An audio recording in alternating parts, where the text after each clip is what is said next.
Picture this, the Walsh mansion at midnight. All Gothic towers and shadowed windows, the kind of place that whispers secrets through its walls. I'm standing there in a borrowed silk robe. Don't ask how I ended up half dressed in a stranger's. House my bare feet sinking into Persian rugs that probably cost more than my shop's annual rent. The whiskey in my hand was smooth, expensive, the kind that burns just right going down.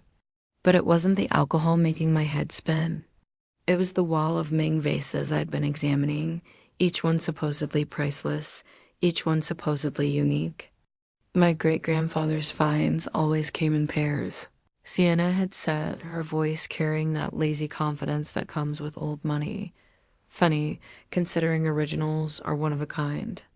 She was watching me from across the room, and I could feel her eyes tracking my every movement as I ran my fingers along the nearly invisible seam on one of the vases.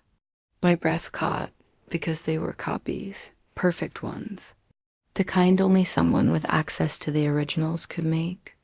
I turned to find her closer than I'd expected, close enough that I could smell her perfume, something expensive and complicated, like her. She handed me the glass, and when our fingers brushed, I swear I felt electricity shoot straight through. I could pay you to keep quiet, she said, her voice dropping to that low register that made my knees weak. She paused, studying my face. Or, we could burn it all down together. My throat went dry, and it wasn't from the whiskey. 3 days later, I found myself at the Walsh family gala, stuffed into a borrowed designer dress that probably cost more than my car. The ballroom was a sea of glittering jewelry and forest. Smiles, old money circulating like blood through ancient veins. I was supposed to be cataloging the pieces on display more fakes, as I'd suspected, but I kept getting distracted by Sienna. She moved through the crowd like she owned it, which, considering the Walsh family history, she probably did. She was magnetic, the kind of woman who could charm money from a miser's purse with just a smile. Then I saw her. Angela Morrison, Sienna's ex, cutting through the crowd like a shark who'd smelled blood in the water.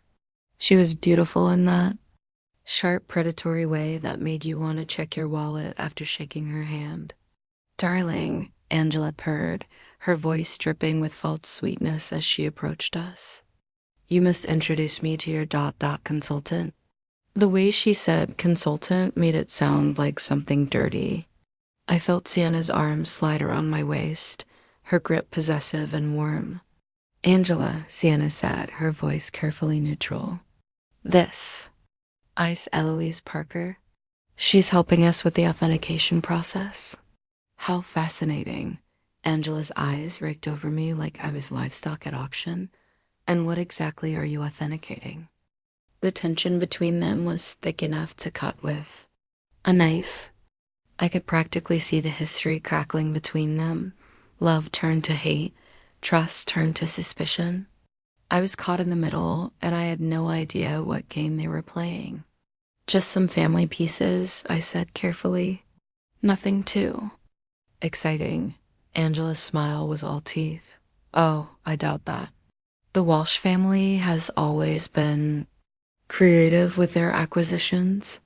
Later, after Angela had glided away like a beautiful threat, Sienna pulled me into the mansion's library. The room was all leather-bound books and shadows, the kind of place where secrets felt at home. "Tell me you feel this too," she whispered, pinning me against the shelves. Her body was warm against mine, solid and real in a way that made my head spin. I should have walked away. I should have maintained my professional distance.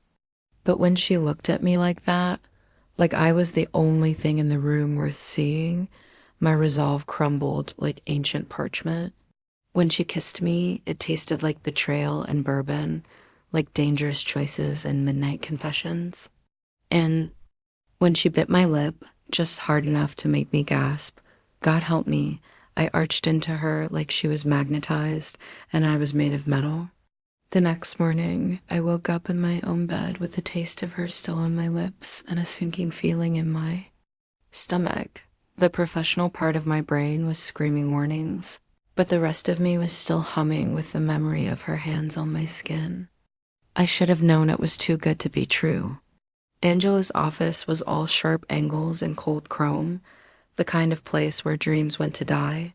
She was sitting behind her desk like a queen on her throne, and when she saw me, her smile was pure. "Predator.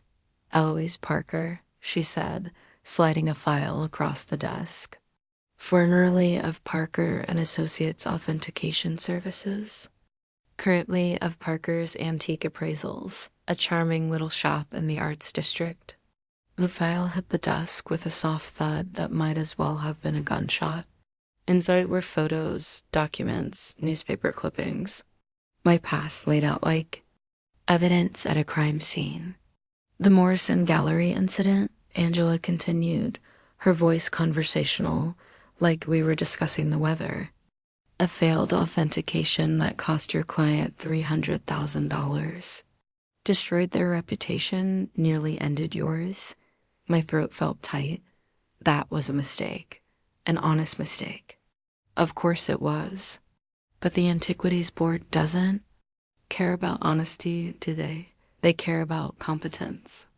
And one word from me about this oversight, And your little shop and your reputation are dust. I stared at the photos, at the evidence of my biggest professional failure.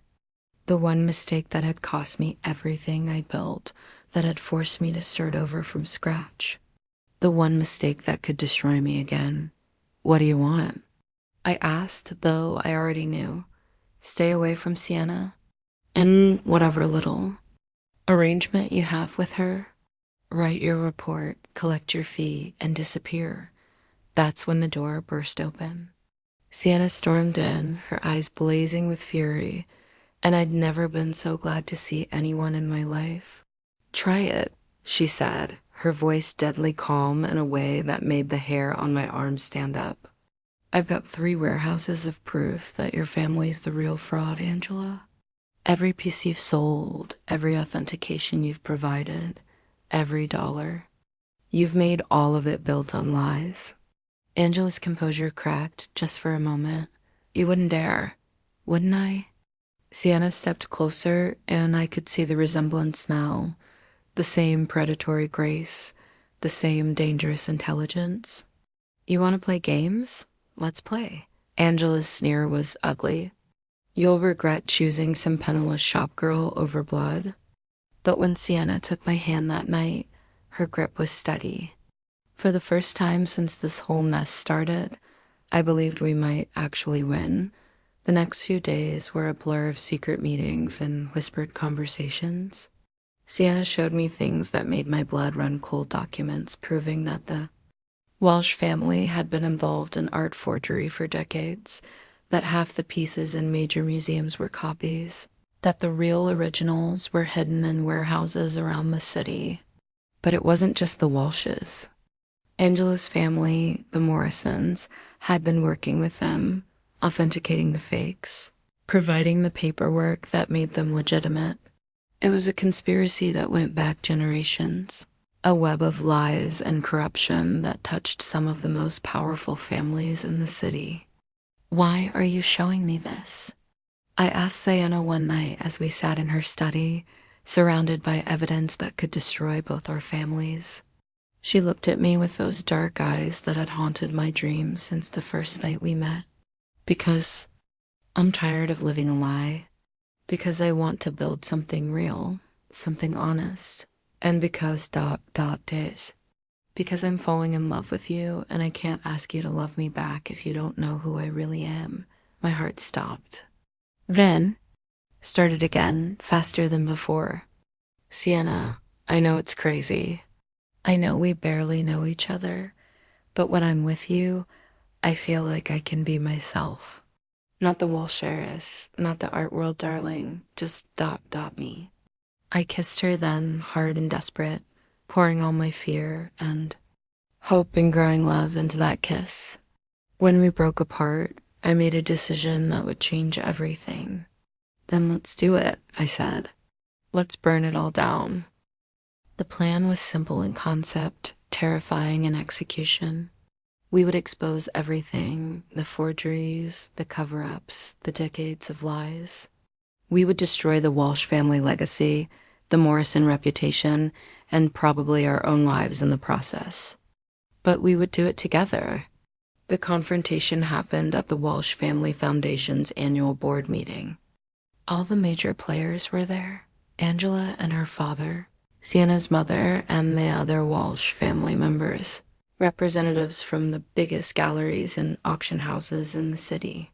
I walked into that room with a briefcase full of evidence and a heart full of terror.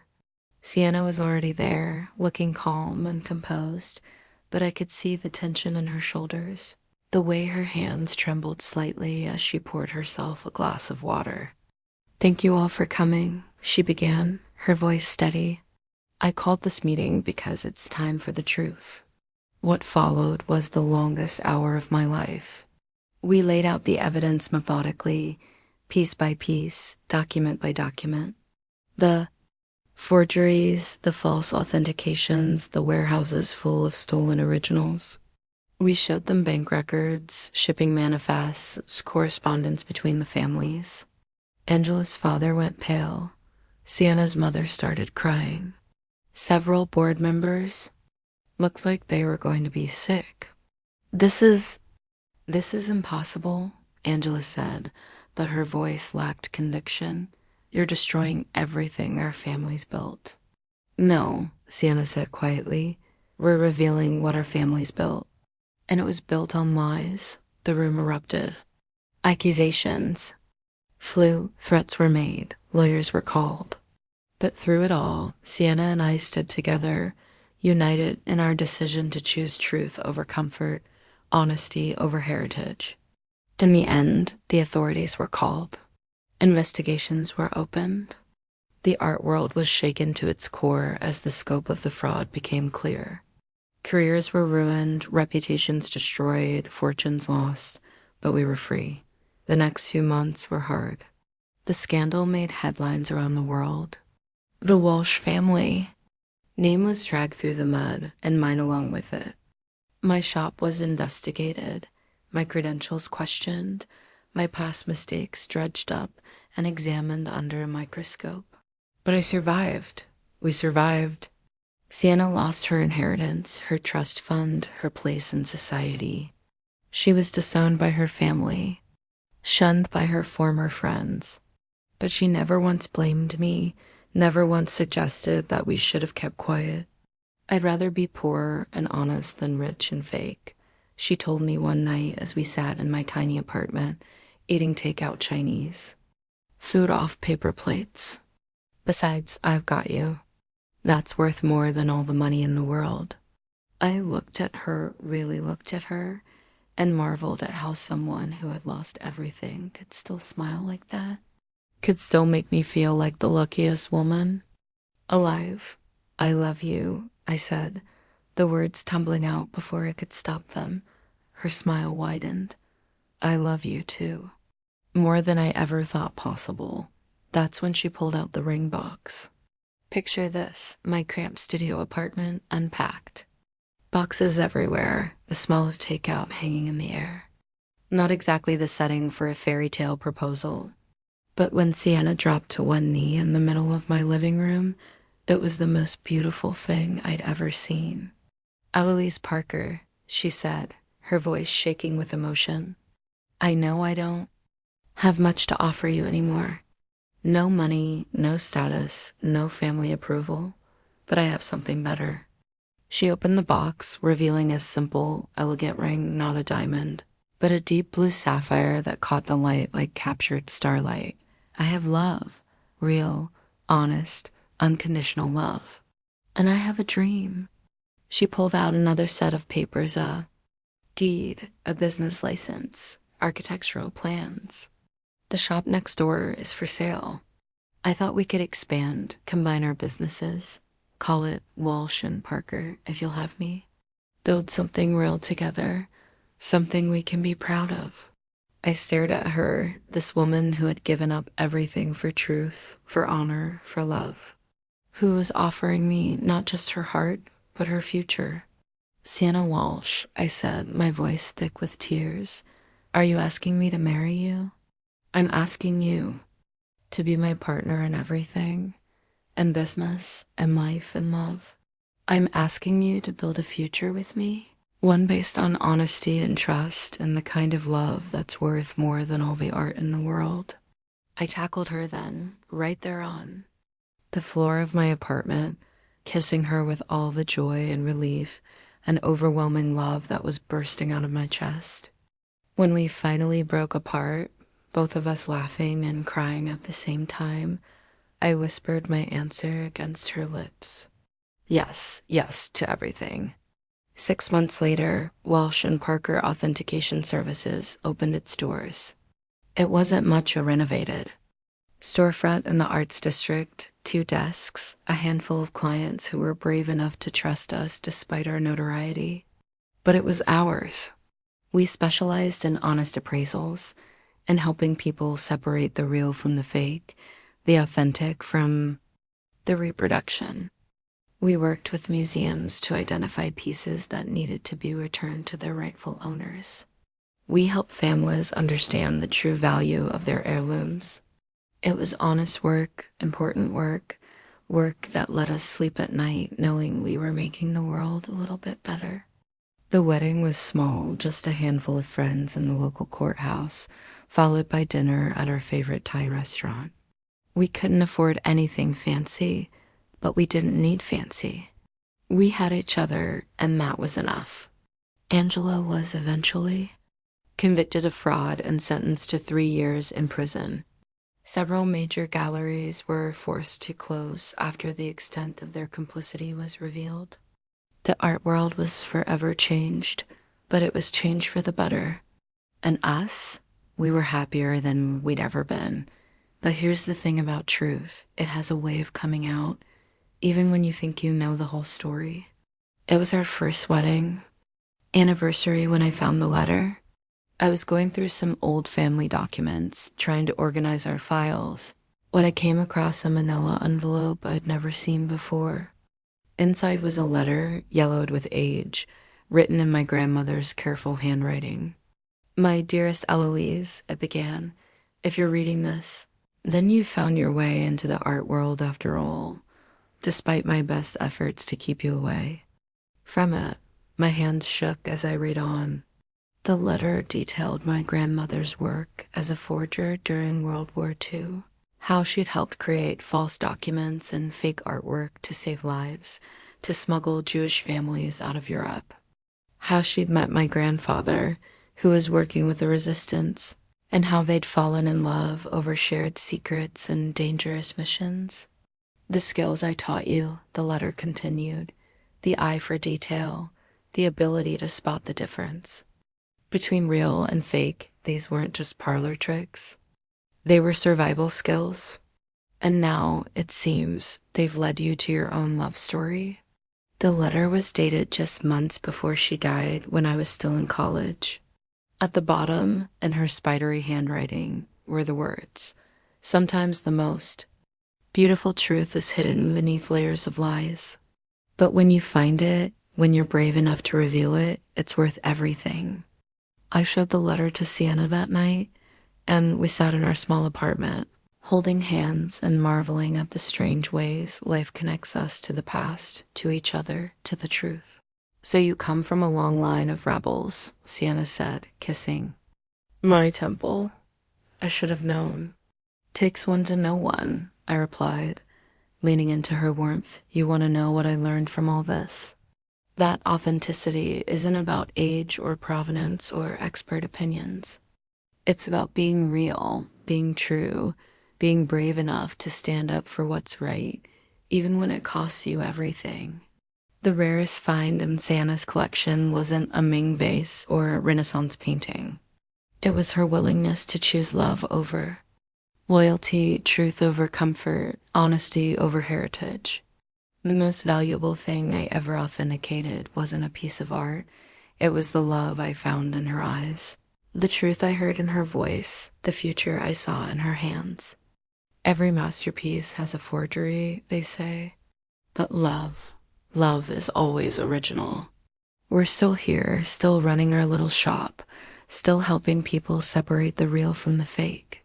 Business is good, life is better, and every morning I wake up next to the woman who chose me over everything else she'd ever known.